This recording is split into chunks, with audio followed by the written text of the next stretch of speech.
حننا ولسيدي يخلص 3 ملايين، سمحي لي قد يعود جاي في 400 وتكبيرا. هذه فوضى موريتان.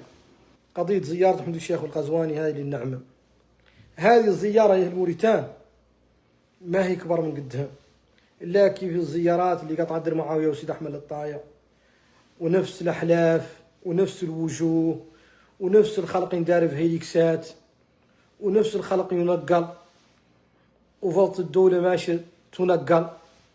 حمد الشيخ القزواني واعد النعمة فوت فيها 7 أيام، عنده تدشين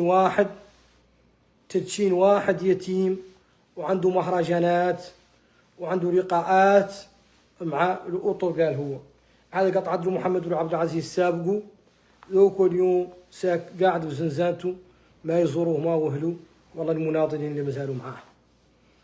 هذا تراعوا فيه من المديرين، وهذا تراعوا فيه من الوزراء، وهذا تراعوا فيه من الخلق ينقل كيف البقر وكيف القنم، ولا عندهم الماء ولا عندهم الضوء ولا عندهم مقومات الحياة، والأسعار لاحقة عليهم السماء.